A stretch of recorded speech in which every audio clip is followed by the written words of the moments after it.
Bismillahirrahmanirrahim. Selamat datang kembali di Study Cube, sebuah ruang inspirasi untuk berbagi dan belajar mengenai hal-hal matematika.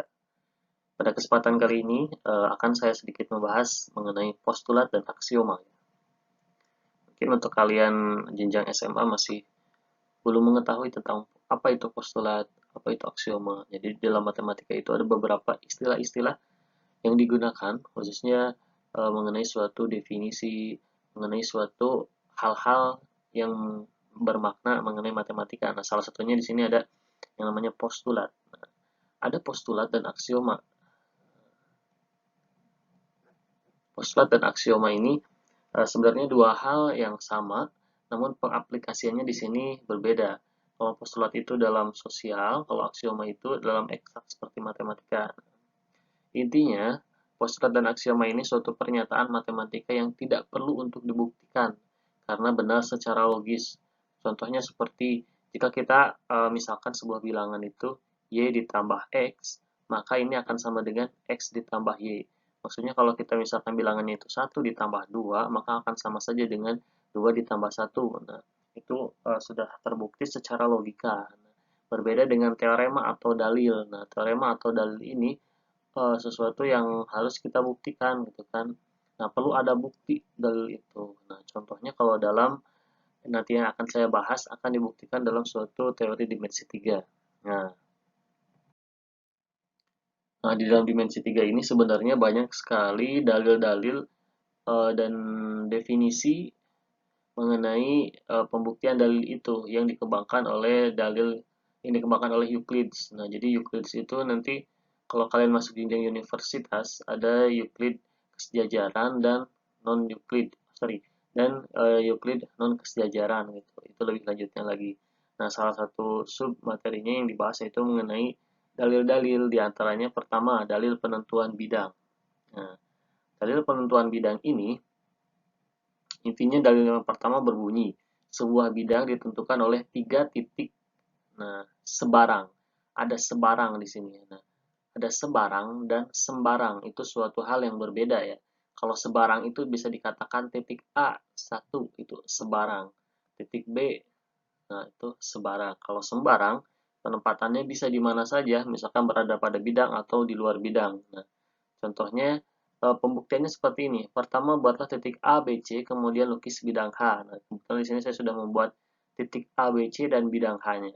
Nah, ini bidangnya dinamakan dengan bidang H, di mana bidang H tersebut melewati titik A, B, C. Nah, jadi bidang ini melewati tiga titik ini. Kemudian, bidang yang melewati titik A, B, dan G adalah bidang ABG. Jadi maksudnya, kalau ada suatu titik di sini, titik G misalkan, boleh di luar bidang. Nah, di sini titik G. Jadi kita di sini karena tadi syaratnya kita akan membuktikan ini terdiri dari atas 3 titik sebarang, jadi kita bisa membuat bidangnya gitu. Jadi kita bisa menarik garis dari titik B ke titik C, kemudian dari titik C ke titik G. Nah, dan titik G ke titik B sehingga terbentuklah sebuah bidang BCG. Nah, contoh lain, jika titiknya itu ada titik A, C, H, maka akan terbentuk bidang ACH.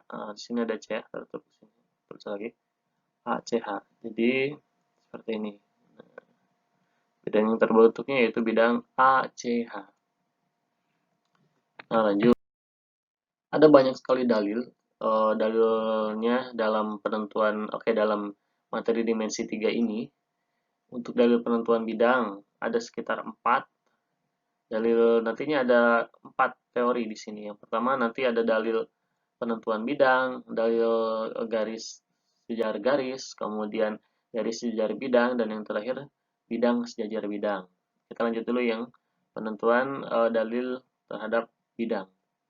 Dalil yang kedua berbunyi, sebuah bidang ditentukan oleh sebuah garis dan sebuah titik di luar garis. Nah, jadi jika digambarkan pembuktiannya ada sebuah garis misalkan di sini garis garis G.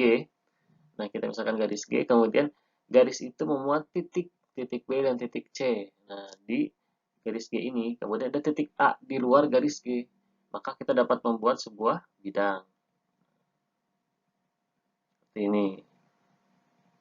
Oke, maka bidang yang terbentuk bidang apa? A, B, C ya.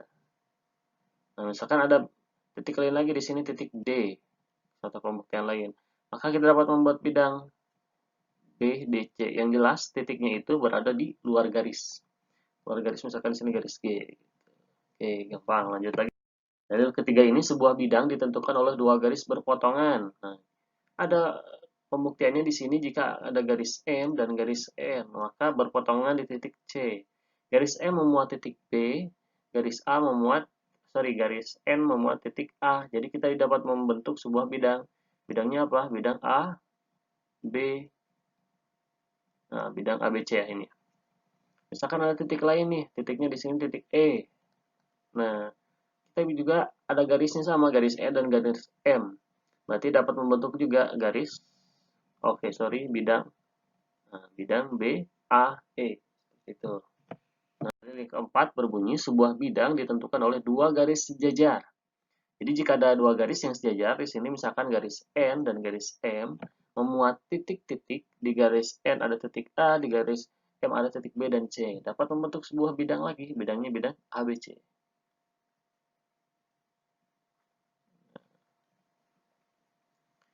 Contoh lain misalkan di sini ada titik titik D. Nah, jadi kita dapat membuat bidang ADB. Kebetulan titik D ini berada di garis N. Oke, kayak gitu jelas ya, gampang. Nah, sekarang kita lanjut ke dalil garis sejajar. Nah, dalilnya berbunyi seperti ini. Dua garis yang tegak lurus pada suatu garis adalah sejajar. Jadi jika ada dua garis tegak lurus, berarti tegak lurus di sini kebetulan garisnya ada garis P dan garis Q. Tegak lurus terhadap garis L. Maka katanya dua garis itu adalah sejajar. Jadi garis P dan Q ini sejajar. Kita coba lihat pembuktiannya di sini. Pertama, andaikan P dan Q itu tidak sejajar. Jadi dalam matematika boleh kita mengandaikan gitu kan. Suatu pernyataan kebalikan dari dalilnya tersebut. Jika dalilnya berbunyi di sini akan membuktikannya bahwa P dan Q ini sejajar, boleh kita mengandaikan P tidak sejajar dengan Q. Nah, jika tidak sejajar, maka akan berpotongan di titik S. Nah, andaikan ini titik P ini, andaikan di bayangan ini titik Q, maka akan berpotongan di titik S. Oke, sampai sini. Jelas, berarti lanjut. P dan Q, P tegak lurus Q di titik M, maka M1 90. Nah, P dan Q tegak lurus di titik M. Nah, berarti jika berpotongan tegak lurusnya di titik sini, titik M. Maka M1 90. Nah, M1 berarti di sini 90. Kemudian Q tegak lurus L. Nah, Q tegak lurus L, maka akan ada N1 berapa derajat? 90 juga. Oke, ini harusnya berarti bukan P tegak lurus Q ya. P tegak lurus L. Nah, kemudian maka M1 sama dengan N1 itu suatu fakta. Benar ya, jika ditarik kita melihat yang awal, garis yang ini, Q tegak lurus garis L, P tegak lurus garis L juga, maka akan membentuk 90. Nah, lanjut. Lihat segitiga MSN. Segitiga M ke S ke N. Ini nilai N1. Nah, nilai N1 berarti ini ya, nilai N1 akan lebih besar daripada nilai M1. N1 yang ini. Oke, nah N1 yang ini akan lebih besar daripada M1. M1 mana? Nah, M1 yang ini. Kontradiksi dengan yang diketahui sehingga pengandaian salah. Nah, jadi seharusnya kalau kita lihat teorema sebelumnya, ada teorema lagi sebelum ini menjelaskan bahwa jika ada suatu dua garis, nah kemudian ada suatu garis transversal, maka sudut yang dibentuk oleh sudut-sudut yang ini nih, nah itu bakalan sama gitu. Nah, tapi di sini ternyata tidak terbukti bahwa jika di N1 ini 90, ya berarti N1. Sedangkan di sini kurang dari 90. Jadi kontradiksi yang di sini tidak terbukti, pengandaian di sini tidak terbukti. harusnya terbukti sudut N1 ini akan sama dengan M1 gitu. Maka pengandaian tadi kurang tepat. Jadi terbukti bahwa P dan Q ini sejajar. Gitu, pengandaiannya salah. Sehingga dalil yang awal itu benar. Lanjut, kita ke dalil garis sejajar. Nah, dalilnya berbunyi, jika dua garis sejajar, maka dua titik pada satu garis berjarak sama terhadap garis yang lain. Nah, misalkan ada garis A dan garis B di sini, di mana pernyataannya dimisalkan dulu garis A dan garis B ini sejajar. Untuk membuktikan bahwa garis ini sejajar, maka syaratnya yaitu tiap dua titik pada satu garis berjarak sama. Jadi antara titik C dengan titik P jaraknya akan sama dengan D dengan Q, tapi kita harus buktikan. Gitu. Nah, buktinya di sini panjang ruas garis CP ke ruas garis AB, ruas garis CP jarak garis A ke B, maka CP tegak lurus terhadap garis B. Nah, berarti CP ini ruas garis ya, berbeda dengan garis. Kalau ruas garis berarti terbatas oleh suatu titik. Jadi kalau garis itu tidak terhingga dan seterusnya. Nah, berarti CP ini tegak lurus terhadap garis B. Kemudian DQ tegak lurus terhadap garis B juga. Nah, ada suatu teorema sebelumnya yang menjelaskan bahwa dua garis yang tegak lurus pada suatu garis adalah sejajar, gitu kan, teorema 9. Nah, yang tadi yang sebelumnya berarti berdasarkan garis tadi, jika ada suatu garis, misalkan di sini garis B, CP, DQ, maka CP dan DQ ini sejajar. Sebenarnya sudah terbukti oleh teorema sebelumnya. Nah, tapi di sini ada kelebihannya yaitu CDQP, berarti garis ini nih, CDQP adalah suatu jajar genjang. Definisi jajar genjang. Di dalam definisi jajar genjang dibuktikan bahwa garis yang membentuk suatu jajar genjang tersebut adalah sejajar. Gitu, dalam definisi menurut jajar genjang. Seperti itu.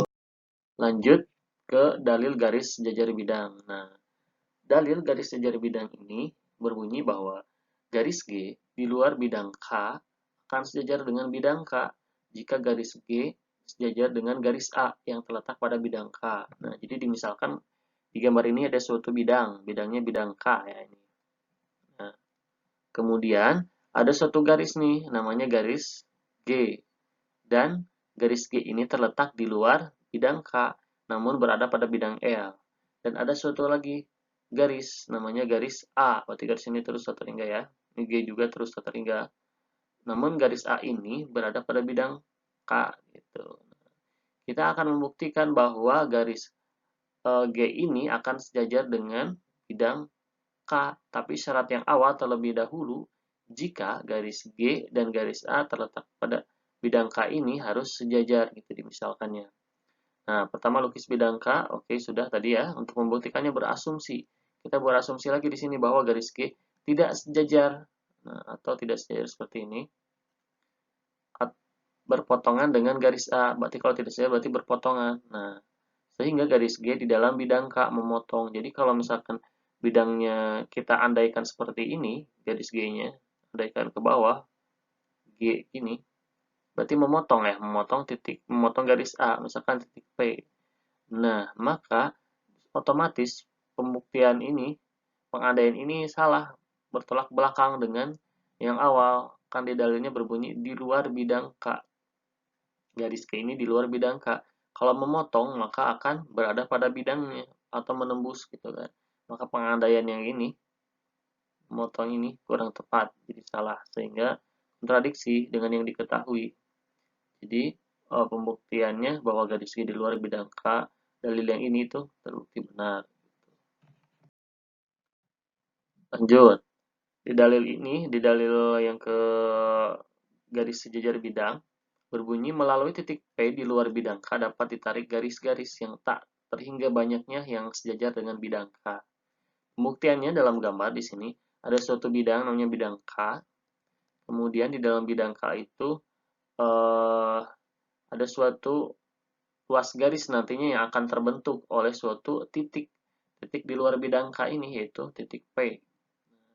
Jadi misalkan di sini titik P ada suatu garis yang berada pada titik P seperti ini, maka akan terbentuk suatu bayangan juga, bayangan juga di bidangnya yang sama sebenarnya, sejajar gitu kan. Yang tak terhingga banyaknya boleh di sini maka akan tergambar juga di bidangnya seperti itu. Misalkan di sini garis G, maka di sini akan terbentuk G aksen. Kalau di sini L akan terbentuk L aksen gitu kan. Kalau di sini misalkan P aksen berarti nanti di garis garis di bawah bidangnya akan terbentuk P aksen gitu kan. Nah, terhingga banyaknya yang sejajar jadi terus gitu. Jadi terbukti tiap garis melalui P yang sejajar dengan salah satu garis di antara garis-garis itu akan sejajar pula dengan bidang K. Jadi terbentuk bayangannya di sini. Lanjut dalil bidang sejajar bidang. Dalilnya berbunyi, dua buah bidang akan sejajar jika keduanya tegak lurus pada suatu garis lurus atau pada garis-garis lurus sejajar. Nah, digambarkan di sini ada suatu ada dua bidang, bidang L dan bidang K. Nah, kita sudah buat di mana bidang L dan bidang K ini ditembus oleh suatu garis, yaitu garis G. Sehingga dapat kita lihat di sini bahwa garis G ini akan tegak lurus dengan bidang K. Kemudian garis G juga akan tegak lurus dengan bidang L. Nah, kita andaikan bidang K ini tidak sejajar dengan bidang L, kan kita akan membuktikan bidang K dengan bidang L ini apakah sejajar. Kita andaikan lagi tidak sejajar. Nah, maka kedua bidang itu akan mempunyai sebuah titik persekutuan di A. Jadi kalau digambarkan seperti ini, misalkan ini bidang K. Kita andaikan bidang ini tidak sejajar, berarti berpotongan. Ini bidang L, berpotongan seperti ini. Nah, jika berpotongan, bahwa kita dapat menuliskan dua buah bidang, yang tegak lurus. Nah, jika kita potongkan seperti ini, maka akan terbentuk dua bidang kan, bidang di atas bidang K, dan bidang di bawah bidang K. Nah, hal ini bertentangan dengan dalil sebelumnya bahwa melalui dua buah titik itu hanya dapat terbentuk melalui dua buah garis, melalui sebuah garis tegak lurus ini akan hanya bisa terbentuk sebuah bidang. Nah, sedangkan di sini kalau berpotongan terbentuknya dua buah bidang. Jadi pembuktian ini salah ya pengandaian yang tadi. Maka dalil yang ini terbukti. Gitu. Nah, lanjut dalil bidang sejajar bidang. Ini berbunyi dua buah bidang akan sejajar jika sepasang garis berpotongan pada bidang yang satunya sejajar dan garis berpotongan pada bidang yang lainnya. Nah, dua buah bidang ini sudah digambarkan, bidang K dan bidang L. Ini akan sejajar jika sepasang garis berpotongan. Nah, sepasang garis berpotongan di mana? Di bidang K dan di bidang L. Jika kita lihat di sini ada garis A dan garis B berpotongan di misalkan di sini titik C. Di sini juga A, B juga berpotongan di titik D misalkan. Nah, pada bidang yang satunya sejajar dengan garis berpotongan pada bidang yang lainnya. Nah, jadi ada bidang yang satu berpotongan, bidang yang lainnya juga berpotongan. Nah, pembuktiannya buat dua buah bidang yaitu bidang K dan L. Sudah tadi buat garis A yang berpotongan dengan garis B pada bidang K. Nah, garis A dan bidang B yang berpotongan pada bidang K dan bidang L. Nah, ditentukan garis A sejajar dengan A aksen. Jadi jika yang atas ini A, berarti yang bawah A aksen. Ini sejajar, kita tentukan dulu. Dan garis B sejajar juga dengan B aksen. Garis B sejajar dengan B aksen. Tariklah garis G tegak lurus. Kita tarik suatu garis tegak lurus G. Kita namanya garis G. Nah, pada bidang K maka G akan tegak lurus A. Maka bidang garis G ini akan tegak lurus dengan garis A yang ini. G juga akan otomatis berarti tegak lurus juga dengan garis A aksen gitu kan. Nah, karena A sejajar dengan A aksen dan garis B sejajar dengan B aksen, maka K tegak lurus bidang G dan L tegak lurus bidang G gitu kan. Nah, sehingga K sejajar dengan bidang L sesuai dengan dalil 24 yang berbunyi dua bidang akan sejajar jika kedua garis itu tegak lurus pada sebuah garis lurus atau garis-garis di luar garis jajar. Nah, sebenarnya jika kita berpacu pada dalil sebelumnya, ada suatu garis yang tegak lurus terhadap dua buah bidang, maka bidang itu akan sejajar. Nah, untuk dalil yang 25 ini berbunyinya berpotongan pada sebuah garis, gitu kan. Jadi garis G ini tegak lurus terhadap dua garis yang berpotongan. Nah, garisnya garis A sama B, A dengan B dan A aksen dengan B aksen. Sehingga dapat kita simpulkan pembuktian untuk bidang sejari bidang ini terbukti. Oke, ini sumber yang saya gunakan. Bisa kalian lihat di sini untuk pembuktian dalil dalam dimensi 3. Oke. Cukup sekian mungkin yang dapat saya sampaikan. Terima kasih. Assalamualaikum warahmatullahi wabarakatuh.